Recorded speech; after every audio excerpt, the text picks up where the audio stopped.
c'est Noémie de l'ADGVC 44 et je vais vous montrer comment remplir une demande de certificat d'urbanisme opérationnel.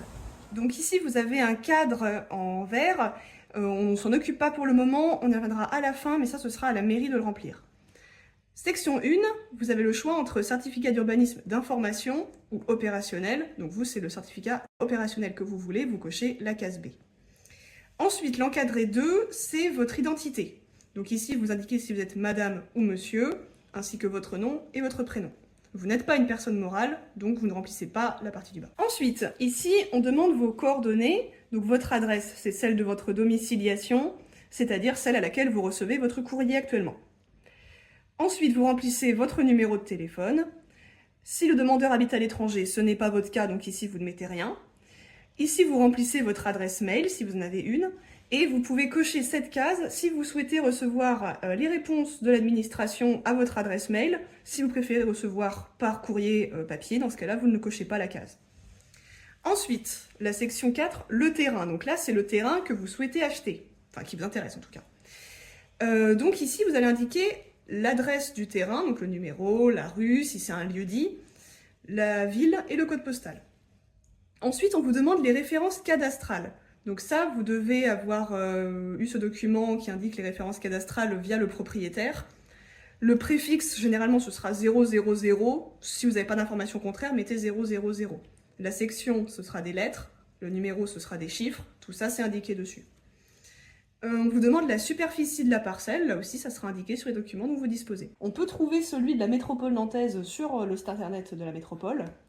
Donc mettons que le terrain qui vous intéresse se trouve rue de l'Étang Bernard à Rezé. Vous tapez cette adresse-là dans la barre de recherche.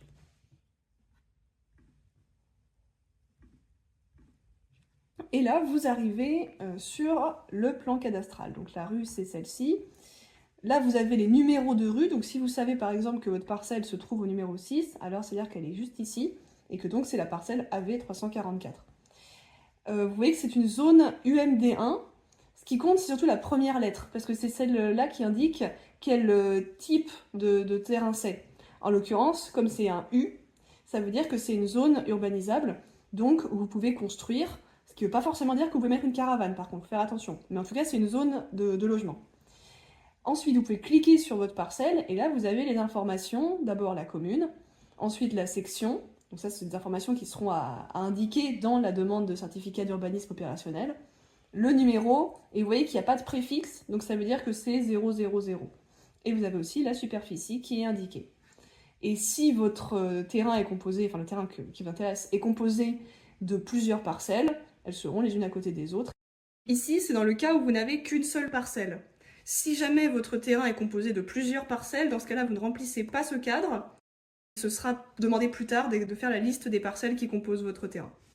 Ensuite, le cadre 5 en vert, il est réservé à la mairie, donc ça, vous ne faites rien. Ici, pareil, c'est la suite du cadre précédent, donc ça, c'est la mairie, vous ne remplissez rien. Et enfin, ici, vous indiquez la ville, la date, et vous signez. Ici, c'est justement dans le cas où votre terrain est composé de plusieurs parcelles. Donc ça, ce sera indiqué sur les documents que vous aura donné le propriétaire actuel du terrain. Ça peut arriver qu'il y ait plusieurs parcelles qui composent un même terrain en fonction de s'il a été agrandi, s'il a été divisé, voilà, c'est des choses qui arrivent. Donc là, vous remplissez de la même façon que ce que je vous ai expliqué à la page 2, avec le préfixe s'il y en a un, sinon c'est 000.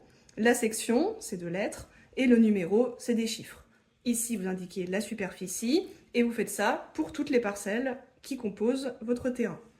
Et à la fin, vous n'oubliez pas de faire la somme des superficies. Donc si par exemple, vous avez ici une de 100 m², une de 50 m², vous indiquez 150 m².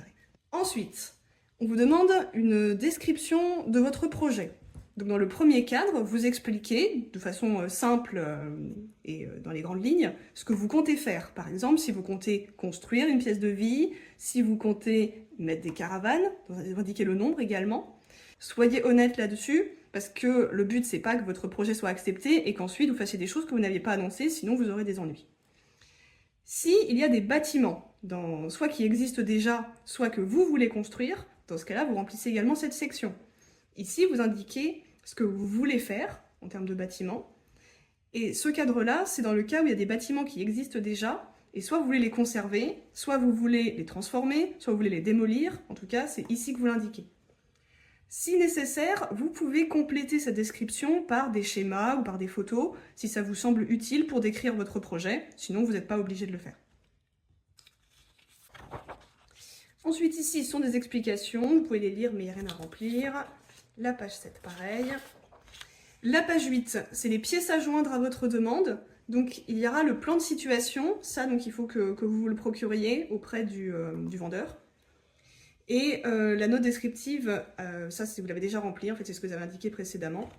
S'il y a des constructions sur le terrain, il faut aussi le plan du terrain. Donc ça c'est à demander également au vendeur.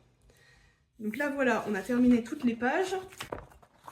On revient à la page 1 avec donc ce cadre réservé à la mairie. Donc une fois que votre document est entièrement rempli, vous allez à la mairie, non pas à l'accueil, mais au bureau de l'urbanisme, pour faire remplir ce cadre qui atteste que vous avez bien déposé votre demande de certificat d'urbanisme opérationnel. Donc là, la mairie va remplir toutes ces informations, va mettre son cachet et dater. Ensuite, c'est la mairie qui gardera l'original, mais qui vous donnera aussi une photocopie. Ça, ce document-là, gardez-le, assurez-vous que ça a bien été rempli. C'est ça qui prouvera que vous avez bien fait votre demande.